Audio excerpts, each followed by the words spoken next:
Hello friends, तो आज का हमारा वीडियो होने वाला है एसआईपी के ऊपर। एसआईपी क्या होता है, कैसे करें? तो चलिए वीडियो को स्टार्ट करते हैं बिना किसी देरी के। और आपको एक बात बता दूं, मैं कोई फाइनेंशियल एडवाइज़र नहीं हूं। आप योजना से जुड़े सभी दस्तावेजों को ध्यान से पढ़िए और अपने अपने रिस्क के ऊपर आप इन्वेस्ट करें या फिर कुछ भी करें।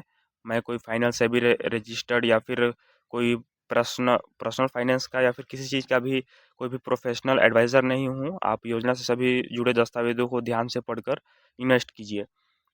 तो तो अभी क्या होता है, अभी कुछ दिन पहले मैं गया था एक जगह पर ऐसे ही कुछ सामान लेने। तो वहाँ पर एक आदमी आया, मेरे को पहचान गया भैया कि आप बोले कि भाई आप फाइनेंस से रिलेटेड वीडियो बनाते हो। मैं बोला हाँ। तो वो बोला भाई आप समझाते तो हो बहुत, लेकिन कुछ समझ में ही नहीं आता है, साए साए ऊपर से निकल जाता है एकदम। मतलब कि यू आया यू गया, मतलब एक कान से सुना एक कान से निकाल दिया, कुछ समझ ही नहीं आता है। तो मैं बोला उसको, मैंने पहले पूछा कितना कमाते हो, तो वो बोला भैया 10,000 निकल जाता है महीना में, कुछ दुकान में से ही काम करता है। तो मैं सोचा कि 5,000 6,000 7,000 या 8-10,000 कितने सारे लोग कमाने वाले हैं। हम एसआईपी के बारे में या फिर कुछ फाइनेंस टॉपिक के रिलेटेड में समझाते हैं, तो हम एक्सपेक्ट करके समझाते हैं कि उनको स्टॉक मार्केट या फिर मार्केट के बारे में कुछ ना कुछ थोड़ा बहुत एटलीस्ट थोड़ा सा ही नॉलेज होगा, लेकिन उनको इसके बारे में कुछ पता नहीं रहता है, नॉलेज नहीं रहता है। तो आज का वीडियो उन्हीं लोगों के लिए है जिनको कुछ भी नॉलेज नहीं रहता है। तो आज मैं स्टेप बाय स्टेप बताऊंगा कि एसआईपी क्या होता है, कैसे करें। लाइक बहुत ही प्रोसेस है इसका। जो वीडियो है एक ही वीडियो में नहीं हो पाएगा, मतलब कि बहुत लंबा हो जाएगा, इसलिए मैं इसका पार्ट बाय पार्ट लेके आऊँगा। ये पार्ट 1 है। तो चलिए स्टार्ट करते हैं। सबसे पहले तो कहाँ पर था मैं? तो यहाँ पर था कि कोई लोग, कोई जो काम करता है, जैसे कोई चपरासी हो गया, वॉचमैन हो गया, या फिर कोई काम वाला बाई हो गया, या फिर कोई सा भी बाल काटने वाला बार्बर हो गया, या फिर टेलर हो गया। मान लो इनका कोई 10,000 8,000 या फिर 9,000 महीना कमाते हैं। तो ये लोग आखिर एसआईपी कैसे करें? इनको उतना नॉलेज भी नहीं होता है एसआईपी का। तो आज का वीडियो इन्हीं के ऊपर है। तो चलिए वीडियो को आगे बढ़ते हैं। तो यहाँ पर लोगों के बहुत सारे सवाल भी होते हैं। तो क्या-क्या सवाल होते हैं मैं आपको एक बार अच्छे से पढ़ के बता देता हूँ। इन सभी सवालों के साथ मैं यहाँ पे बताने वाला हूँ इनके सवालों के जवाब, और क्या-क्या होता है, कैसे होता है। सबसे पहले है एसआईपी और म्यूचुअल फंड्स में क्या अंतर होता है? तो इसके बारे में हम बताएँगे। क्वेश्चन को भी बता देता हूँ क्या-क्या सवाल है सभी पब्लिकों का। तो एसआईपी कैसे करें? अमीर बन जाएँगे क्या एसआईपी से? तो अब फिर आता है ₹500 महीना जमा करके 1 करोड़ कैसे हो जाता है? और कितने दिन में होता है? कितने साल के लिए एसआईपी करना चाहिए? और यहाँ पे लोगों के बहुत सारे ही सवाल हैं। चलिए मैं इन सवालों को भी बता देता हूँ। इन सवालों के मतलब कि आंसर देते-देते, जवाब देते-देते हम आगे बढ़ेंगे और पूरा प्रोसेस बताएँगे।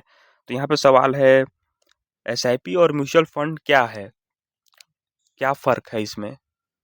और है एसआईपी कैसे स्टार्ट करें भैया? क्या अमीर बन जाएँगे इससे? और ₹500 एसआईपी जमा करके 1 करोड़ कैसे बन जाता है? कितना दिन कितना दिन या कितना महीना में लगता है, या फिर कितना साल में हो जाता है 1 करोड़? और क्या एसआईपी करना चाहिए? क्या 5-10 साल में एसआईपी से 1 करोड़ बन सकता है? पब्लिक पूछ रहा है भाई, क्या बन सकता है? चलिए इसका भी जवाब हम अभी बताएँगे। और कुछ लोग पूछ रहे हैं कम से कम कितने साल का एसआईपी करना चाहिए भैया? कोई-कोई होते हैं कि कम से कम, हमको ज़्यादा नहीं करना है, कम से कम बताइए कितना साल का एसआईपी करना चाहिए? कहीं पैसा डूब तो नहीं जाएगा भाई? पैसा का सवाल है, डूब तो नहीं जाएगा? पब्लिक मतलब डर बना रहता है हमेशा कि जीवन भर की भाई कमाई रहती है, पूँजी रहती है, मेहनत रहती है, तो कहीं डूब तो नहीं जाएगा? एसआईपी कितना सेफ है? कोई रिस्क तो नहीं है इसमें? और एसआईपी के लिए पैसा कौन से डेट में कटवाना चाहिए? जैसे कि 9 तारीख हो गया, 10 तारीख हो गया, 15 तारीख हो गया, 25 तारीख हो गया, कौन सी तारीख में आखिर कटवाएँ? तो सब कुछ बताऊँगा अभी। और क्या गलतियाँ लोग करते हैं जो हमें नहीं करना चाहिए, इसके बारे में भी बताऊँगा। कौन सा एसआईपी सबसे बेस्ट है? ऐप में जाकर कैसे करते हैं? कौन सा बटन से क्या होता है? ऐप बंद हो जाएगा, म्यूचुअल फंड कंपनी बंद हो जाएगा तो क्या होगा? एसआईपी से पैसा कैसे निकालते हैं? क्या कभी भी पैसा निकाल सकते हैं? क्या बीच में पैसा निकाल लिया तो फाइन पड़ेगा भैया? क्या हर महीने पैसा ज़रूरी है? किसी महीना पैसा नहीं देंगे तो चलेगा? यह भी सवाल आता है पब्लिक के मन में। अगर जमा नहीं कर पाए तो क्या होगा? हमारा सवाल है, क्या एसआईपी से अमीर बन सकते हैं? तो एसआईपी कोई रातों-रात वाला कोई ऐसा खेल तो नहीं है कि आप रातों-रात में अमीर बन जाएँगे। जैसे कि 25 दिन में पैसा डबल, ये वाला स्कीम तो नहीं है कि आप अमीर बन जाएँगे, लेकिन आप इसमें एक बड़ा वेल्थ बना सकते हैं। देखो भाई, एसआईपी से धीरे-धीरे आप अमीर बन सकते हो। अब आप लोग कहोगे कि कितना साल में अमीर बन पाएँगे? तो देखो भाई, इसमें क्या होता है कि मेरे नज़रों में अमीर वही है, अमीर इंसान कौन है? जिसके पास 50 लाख या फिर 1 करोड़ रुपए हो, वही अमीर है। अब ये कितने सालों में हो जाएगा? 10 साल लगेगा, 20 साल लगेगा, 30 साल लगेगा या फिर 50 साल लगेगा? चलिए, इसके बारे में हम अभी बताएँगे। और एसआईपी की ज़रूरत आखिर क्यों है? एलआईसी का ज़रूरत होता है लाइफ इंश्योरेंस के लिए होता है, आपका जीवन बीमा के लिए होता है। और एफडी का मतलब होता है, एफडी का क्या मोटिव है? एफडी का मोटिव है कि आपको इमरजेंसी फंड हो गया, कुछ हो गया तो आपको इमरजेंसी फंड चाहिए, तो उसके लिए एसआईपी करते हैं। एसआईपी सॉरी, एफडी करते हैं। अब सवाल ये है, एसआईपी क्यों करना है आपको? क्या मोटिव है आपका? किस लिए, क्या पर्पस है कि आप एसआईपी करना चाहते हो? देखो, एसआईपी का पर्पस ये है कि आप फ्यूचर में एक बड़ा वेल्थ बनाओ, जिससे आपको फ्यूचर में अगर पैसे की ज़रूरत पड़े, तो आपको किसी से माँगना ना पड़े या फिर कुछ लोन वोन लेना ना पड़े। इसीलिए आप एसआईपी कर सकते हो। मिडिल क्लास वाले महँगाई को कंसीडर नहीं कर पाते हैं। हम जहाँ पे भी पैसा लगाते हैं, हमको लगता है कि वो पैसा हमारा बढ़ के आ रहा है, डबल होके आ रहा है। लेकिन क्या होता है, सच्चाई क्या होता है कि वो पैसा उतना ही है, बल्कि उसका वैल्यू और भी गिर गया है। क्योंकि महँगाई जो है हर साल 6 से 7% मोटा-मोटी बढ़ता है, सरकारी डेटा के हिसाब से। तो जैसे कि आप कहीं पे भी कुछ सामान लेने जाते हो, जैसे आटा ले लिए, आटा लेने गए तो आटा का मान के चलना है आपको। आटा आपने लिया तो आटा का रेट था 100 रुपए किलो। 100 रुपए किलो लिया, इस साल आपने 100 रुपए किलो लिया, फिर अगले साल आप आटा लेने जाते हो तो आपको क्या वो 100 रुपए किलो ही मिलेगा आटा? नहीं, जवाब है इसका नहीं। क्या होता है कि उसका महँगाई उसका रेट बढ़ चुका होगा। क्योंकि देखिए, आपने इस साल लिया 100 रुपए किलो और आपको अगले साल मिलेगा 6, मतलब 106 रुपए किलो। तो उसका जो मतलब रेट बढ़ गया, मतलब कि महँगाई 6% बढ़ गया। तो यही चीज़ है, और आपको मतलब कि इंटरेस्ट रेट मिल रहा है 6%। तो आपको क्या, आप सेविंग हो रहा है, आपका आपका इन्वेस्टमेंट हो ही नहीं रहा है। देखिए, इसका सिंपल सिंपल मतलब क्या है, आपका जो 100 रुपए का वैल्यू है वो इस साल 100 रुपए है। अगले साल आपका इस जो 100 रुपए का वैल्यू है वो हो जाएगा 94 रुपए, क्योंकि 100 रुपए मतलब 6% महंगाई बढ़ गया। तो महंगाई बढ़ गया तो आप उसमें 100 रुपए में से आप 6 रुपए माइनस करोगे तो आपको बचेगा 94 रुपए। क्योंकि 6% महंगाई बढ़ गया है, नोट तो रहेगा 100 रुपए का, लेकिन उसकी वैल्यू रहेगी 94 रुपए का। तो यही उसका औकात है, मतलब आप सिंपल भाषा में समझो तो। चलिए और आगे बढ़ते हैं इसके। तो देखो, अब हमें क्या करना है कि हमें जहाँ पे भी हम इन्वेस्ट करते हैं, वहाँ पे हमें देखना है कि हमको कितना इंटरेस्ट रेट दे रहा है। चलिए, जैसे कि हम देखते हैं एफडी में आप इन्वेस्ट करते हैं, तो एफडी में आपको इंटरेस्ट रेट देता है 6%। तो अभी हम मान के चलेंगे कि मैंने या फिर एक कोई आदमी था, उसने सिंपली उसमें 1 लाख रुपए इन्वेस्ट किए। तो 1 लाख उसमें इन्वेस्ट किया तो 1 साल बाद उसको इंटरेस्ट रेट मिला 6% का। तो 6% इंटरेस्ट रेट मिला तो उसका टोटल अमाउंट होता है मैक्सिमम 1,06,000 के आसपास, ठीक ना? तो उसका फिर क्या होता है कि 6% महंगाई भी बढ़ा, तो हम उसको 1 लाख जो 6 6 मतलब 1,06,000 उसको फाइनल अमाउंट मिला, तो उसका हम मतलब 6% महंगाई भी तो बढ़ा भैया, तो उसका हम माइनस करेंगे। तो क्या होगा कि अब 1,06,000 में से हम 6,000 माइनस करेंगे, सॉरी 1 लाख में से माइनस करेंगे, क्योंकि उसका 6 रुपए 6% तो उसको ब्याज मिला है। तो हमारा टोटल अमाउंट आएगा 1,06,000 में से हम माइनस करेंगे तो 99,660 रुपए आपका टोटल अमाउंट आएगा। मतलब आपका जो 1 लाख का वैल्यू था वो भी गिर गया है, मतलब कुछ परसेंट क्या है, 1,000 के आसपास उसका, 1,000 क्या 400 या फिर 500 रुपए के आसपास वो उसका भी रेट गिर चुका है, 1 लाख का जो आपने जमा किया था। तो आप ऐसा, आपका ऑप्शन क्या बचता है कि आप ऐसे जगह इंटरेस्ट करो जहां आपको 6% से ज़्यादा मतलब कि इंटरेस्ट रेट मिले। को इसका मतलब कि आपने 1 लाख जमा किया था, उसको आपको इंटरेस्ट मिला यहाँ पे 6%। तो आपको इंटरेस्ट मिला 6%, लेकिन महंगाई भी बढ़ा 6%। तो आप उसमें से माइनस करोगे तो आपको मिला 99,640 रुपये। तो इसका मतलब आपको यहाँ पे ज़ीरो इंटरेस्ट मिला, महंगाई को देखते हुए कोई भी इंटरेस्ट आपको नहीं मिला। इंटरेस्ट तो मिला लेकिन उसका वैल्यू कुछ नहीं है। चलिए, हम यहाँ पे हमारे पास क्या-क्या ऑप्शन बचता है कि हम कहाँ-कहाँ पे इन्वेस्ट करें। तो चलिए बताते हैं आपको आगे इसी वीडियो में। तो हमारे पास क्या बोलते हैं, कॉमन इन्वेस्टमेंट्स हैं, क्या-क्या है। एलआईसी जो है, एलआईसी आपको 4 से 6% इंटरेस्ट रेट देता है, और एफडी आपको 6 से 7%, और पोस्ट ऑफिस आपको देता है 7%, और इंडियन क्या है, और गवर्नमेंट स्कीम देता है आपको 8%। और एसआईपी एक ऐसा जगह है जहाँ पर आपको 12 से 15% का इंटरेस्ट रेट देखने को मिलता है। तो क्या अब ये सब बेकार है? नहीं। क्यों? क्योंकि इनका पर्पस अलग-अलग है। क्या मोटिव है आपको? क्यों करना चाहिए? क्योंकि देखिए, लाइफ इंश्योरेंस हो गया, आप अपने जियो एलआईसी हो गया, आप अपने लाइफ इंश्योरेंस में करते हैं, आपको कुछ हो गया तो आपको उसके बदले आपको आपके फैमिली, आपके परिवार वालों को पैसा मिलता है। एफडी क्या हो गया? इमरजेंसी फंड में कोई दुर्घटना हो गया, भगवान ना करे किसी का एक्सीडेंट हो गया, हाथ टूट गया, पैर टूट गया, तो भाई उसके लिए आपको क्या होता है कि इमरजेंसी फंड बनता है, वो एफडी करता है। और एसआईपी, एसआईपी क्या होता है कि फ्यूचर में आपको किसी का शादी करना हो गया, आपके बच्चे को किसी बड़े कॉलेज या फिर बड़े यूनिवर्सिटी में पढ़ाना है, तो आपको उसके लिए मोटा पैसा तो लगेगा ना। तो इसीलिए जो है कि एसआईपी है आपका वेल्थ बनाने के लिए, मतलब आपको फ्यूचर में कोई दिक्कत ना हो, आप इसलिए मतलब कि एसआईपी है। सबका पर्पस जो है कि अलग अलग है। एसआईपी समझने से पहले आप सबको इन्वेस्टमेंट और सेविंग में फ़र्क समझना पड़ेगा बाबा। एसआईपी क्या हो, एसआईपी सॉरी, इन्वेस्टमेंट क्या होता है और सेविंग क्या होता है, इसका आप मतलब ही नहीं जानोगे तो एसआईपी कैसे समझोगे। तो देखो, इन्वेस्टमेंट क्या होता है कि आप किसी भी जगह में इन्वेस्ट करोगे तो वो पैसा डबल होके आएगा, इसका मतलब इन्वेस्टमेंट होता है, बढ़ के आएगा। और सेविंग का मतलब क्या होता है कि आप मतलब कि पैसे को बचा रहे हो, बचत खाता में कर रहे हो, उसको आप सेविंग बोलते हैं।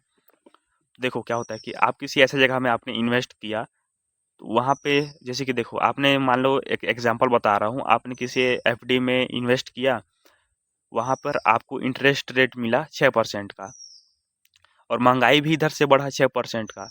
तो आपको मतलब देखिए, महंगाई उधर से मिला और इधर से ले लिया। जैसे कि मैंने अभी आपको 10,000 रुपये दिया और किसी ने ले लिया, तुरंत आपसे ले लिया भाई। तो यहाँ पर आपका मतलब कि सेविंग ही हुआ ना भाई, आपका इन्वेस्टमेंट कहाँ से हुआ? डबल थोड़ी आया पैसा। आपके पास जितना था उतना ही है, कुछ नहीं है अभी, जितना था उतना ही है। तो इसका मतलब आपके पास मतलब कि सेविंग हुआ, इन्वेस्टमेंट नहीं हुआ। इन्वेस्टमेंट जब आप करते हो, जब आपके पास डबल होके आता है। जैसे मैंने अभी 10,000 दिए किया किसी जगह इन्वेस्ट, तो उसका 20,000 होके आया, तो वो होता है इन्वेस्टमेंट। और एक अभी आपको एफडी में बताया कि एफडी में आपको इधर से 6% महंगाई बढ़ा और इधर से आपको 6% इंटरेस्ट मिला, वो तो चला गया ना इंटरेस्ट आपका 6%, कोई मतलब का नहीं रहा। हम बात करेंगे सिंपल इंटरेस्ट और कंपाउंडिंग इंटरेस्ट के बारे में। तो सिंपल इंटरेस्ट और कंपाउंडिंग इंटरेस्ट क्या होता है, चलिए बताता हूँ। एसआईपी देखो, आपने कहीं पर मतलब कि एफडी किया या फिर कुछ भी किया, तो आपने मतलब वहाँ पे आपको इंटरेस्ट रेट मिला 6%। मान के चलो मोटा मोटी आपने 1 लाख रुपए यहाँ पे इन्वेस्टमेंट किया, तो इन्वेस्टमेंट किया तो आपको इंटरेस्ट रेट मिला, उसमें 6% इंटरेस्ट रेट मिला। तो आपको मतलब कि आपने जमा किया तो वहाँ आपका हो गया 1 साल के बाद 1,06,000, 6% के हिसाब से। तो आपको फिर 1,06,000 हुआ, आपका टोटल अमाउंट 1,06,000 हुआ। तो वहाँ पे क्या होगा कि आपको 1 लाख के ऊपर ही इंटरेस्ट मिलेगा, जो 6,000 आपका अलग से बना उसके ऊपर इंटरेस्ट नहीं मिलेगा। फिर दूसरे साल में क्या होगा कि 1 लाख में इंटरेस्ट मिलेगा, तो फिर अगले साल क्या होगा, 1,06,000 टोटल अमाउंट होगा। फिर आपको तीसरे साल मिलेगा, फिर आपको उसी 1 लाख के ऊपर आपको इंटरेस्ट मिलेगा। सिंपल इंटरेस्ट में ये होता है।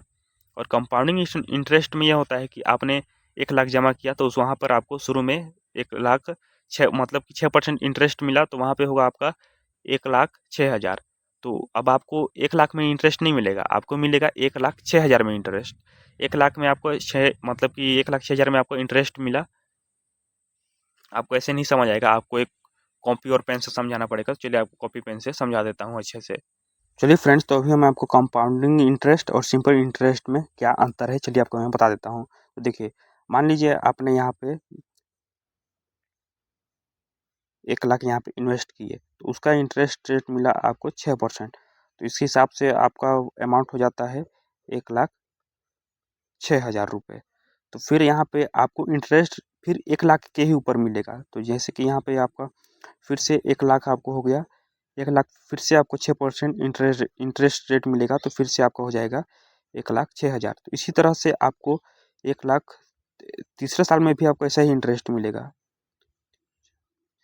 तो यहाँ पे क्या होता है कि आपका जो इंटरेस्ट रेट है वो 6% ही रहेगा। आपने जो 1 लाख के ऊपर आपको जो है कि इंटरेस्ट मिलेगा। यहाँ पे आपका जो 1,06,000 है, इसके ऊपर आपको इंटरेस्ट नहीं मिलेगा। आपको सिर्फ 1 लाख के अंदर ही, 1 लाख के ऊपर ही आपको सिर्फ इंटरेस्ट मिलेगा। ये है सिंपल इंटरेस्ट। और कंपाउंडिंग इंटरेस्ट में क्या होता है कि 1 लाख आपने जैसे कि जमा किया अभी या फिर इन्वेस्ट किया, 1 लाख इन्वेस्ट किया तो आपका यहाँ पे 6% रिटर्न ही मान के चलते हैं, तो मान के चलेंगे 6%, लेकिन आपको यहाँ पे मिला कितना, 1,06,000 ही। अब तो आप बोलोगे सेम ही मिला, तो सेम मिला फर्स्ट ईयर में 1,06,000। सेकेंड ईयर में क्या होगा कि आपका इसमें इंटरेस्ट नहीं देगा, आपको इंटरेस्ट देगा इसमें, मतलब आपका सेकेंड ईयर में आपका हो गया 1,06,000। 1,06,000 के ऊपर आपको 6% इंटरेस्ट मिलेगा। तो मान लीजिए, मान के चलना है आपको 2 लाख, आपको 5,000 मिल गया इंटरेस्ट रेट, ये मान के चलना है आपको। तो फिर आपको तीसरे साल इसमें इंटरेस्ट देगा, इसमें इंटरेस्ट नहीं देगा, इसमें इंटरेस्ट देगा। आपका जो टोटल अमाउंट होता है इंटरेस्ट के बाद, उस इंटरेस्ट पर भी आपको ये इंटरेस्ट देगा। तीसरे ईयर में हमको क्या होगा कि 2,05,000 मान के चलते हैं, मिला है, मान के चलते हैं। फिर तीसरे साल में हमको इस पे इंटरेस्ट देगा 2,05,000 में, तो मान के चलते हैं यहाँ पे हमारा 3,06,000 हो गया। मानना है आपको, एग्जैक्ट नहीं बता रहा हूँ कितना मिलेगा, कैलकुलेशन में थोड़ा आगे नीचे हो सकता है, लेकिन मान के चलना है अभी आपको, तो इतना ही मिल सकता है आपको, मान के चलना है। मतलब इंटरेस्ट के ऊपर भी इंटरेस्ट देता है, ब्याज के ऊपर भी ब्याज देता है, कंपाउंडिंग इंटरेस्ट। तो इसलिए ये फ़र्क है कंपाउंडिंग इंटरेस्ट में और सिंपल इंटरेस्ट में। तो वेल्थ बनाने के लिए हमको जो है कि कंपाउंडिंग इंटरेस्ट का ज़रूरत पड़ता है, ना कि सिंपल इंटरेस्ट का ज़रूरत पड़ता है हमें। तो इसका मोटिव क्या है सिंपल इंटरेस्ट और कंपाउंडिंग इंटरेस्ट का? तो हमारा मोटिव जो है कि वेल्थ बनाना है, तो वेल्थ बनाना मतलब ज़्यादा पैसे कमाना है। तो हमारा मोटिव ये है कि हमको ज़्यादा पैसे कमाना है, तो इसके लिए हमको जो है कि कंपाउंडिंग इंटरेस्ट करना होगा। तो मिलते हैं अगले वीडियो में, अगले पार्ट में, नेक्स्ट पार्ट में। तब तक के लिए वीडियो अच्छा लगा तो वीडियो को लाइक शेयर सब्सक्राइब कर देना। मिलते हैं अगले वीडियो में।